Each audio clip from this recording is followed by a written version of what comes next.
గత బీఆర్ఎస్ 10 ఏళ్లు పాలించి నోటిఫికేషన్లు జాబులు ఇవ్వలేదన్నారు సీఎం రేవంత్ రెడ్డి.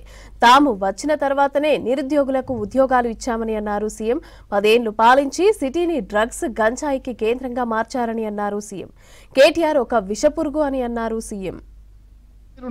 నోటిఫికేషన్లు ఇయ్యక కొన్ని, నోటిఫికేషన్లు ఇస్తే ప్రశ్నపత్రాలు పరీక్షలు నిర్వహించకపోవడం కొన్ని, పరీక్షలు నిర్వహిస్తే ప్రశ్నపత్రాలు బజార్లలో పల్లి బఠానీలలాగా అమ్ముతుంటే 2011 తర్వాత 2025 వరకు గ్రూప్ 1 ఉద్యోగాలు మీరు నిర్వహించకపోతే నేను వచ్చిన తర్వాత group 1, group 2, group 3, group 4 medical and health, police department సంవత్సరంన్నర తిరిగే లోపల 70,000 ప్రభుత్వ ఉద్యోగ నియామకాలు చేపట్టి నిరుద్యోగ యువకుల సమస్యను మేము పరిష్కరించినాము.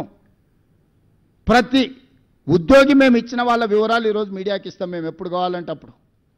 ఇట్లాంటి తప్పుడు మాటలు మాట్లాడతారని ఎల్బీ స్టేడియంలో, శిల్పారామంలో ప్రజల కళ్ళ ముందు 562 మంది గ్రూప్ 1 ఉద్యోగాలు, ఇలా దాదాపుగా డిఎస్పీలు ఎంతమంది ఉన్నారో 120 ఆడపిల్లలు ఎంతమంది డిఎస్పీలు ఉన్నారో ఇలా పేపర్లలో రాశారు.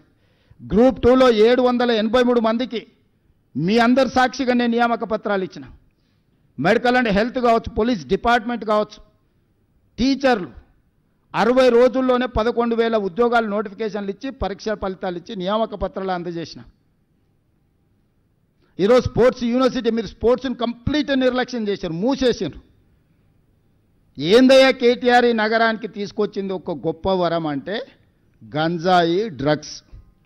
పండగ పూట కూడా దీపావళి పండుగ చుచ్చుబుడ్లు కాల్చుకోవాల్సిన దగ్గర గంజాయి దమ్ము కొట్టాలి, డ్రగ్స్ సేవించాలి.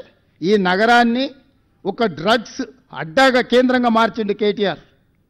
కేటీఆర్ అనేవాడు ఒక విషపురుగు, విష సంస్కృతిని తీసుకొచ్చినోడు. గంజాయి డ్రగ్స్ను స్కూల్ పిల్లలకు కూడా స్కూళ్ళ ముందు గంజాయి చాక్లెట్లు స్కూల్ పిల్లలకు అమ్ముకునే పరిస్థితి తెలంగాణ రాష్ట్రంలో వచ్చింది.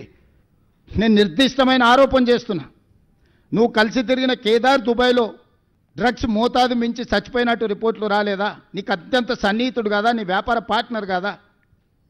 నీ బావమరిది ఫామ్ హౌస్లో దొరికిన వాడు డ్రగ్స్ కొకైన్ తీసుకొని దొరికింది నిజం కదా.